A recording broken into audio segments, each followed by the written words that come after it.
this activity, we will demonstrate solubility of different substances in water. For this activity, we need test tube with test tube stand, beaker filled with water, spatula,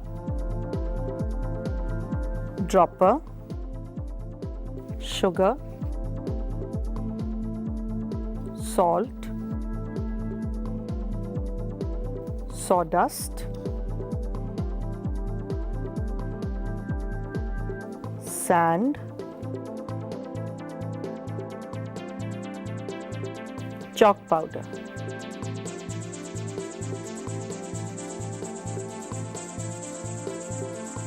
Take a test tube, add 1 spatula of sugar.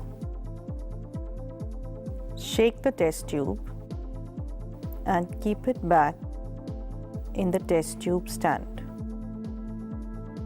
Take the second test tube, add 1 spatula of salt.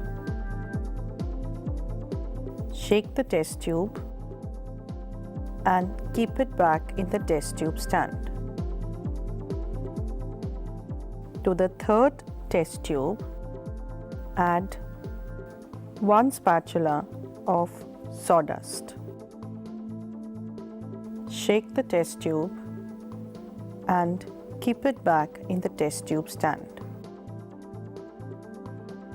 To the fourth test tube, add 1 spatula of sand. Shake the test tube, keep it back in the test tube stand. Take another test tube. In this test tube, add 1 spatula of chalk powder. Shake the test tube, keep it back in the test tube stand. Observe the test tubes one by one. The first test tube, which contained sugar, shows clear solution. Sugar has dissolved in water. In the second test tube, where salt was added, it also shows clear solution. Salt is also soluble in water. In the third test tube, which contained sawdust, you can see sawdust particles settling down at the bottom.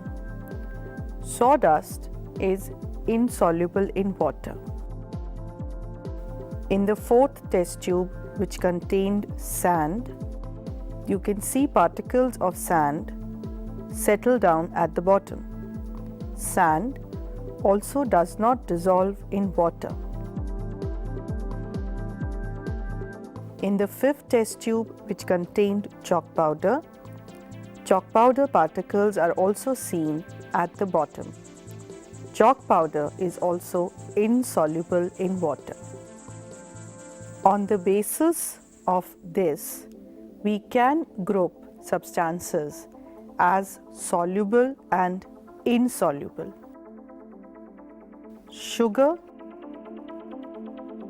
and salt, which completely dissolve in water, are called soluble.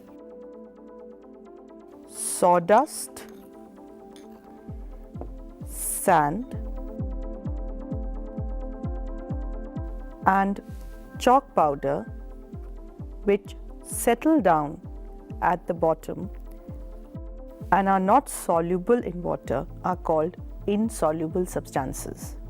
On the basis of solubility, objects can be divided into two groups: the ones which are soluble in water and the ones which are insoluble in water.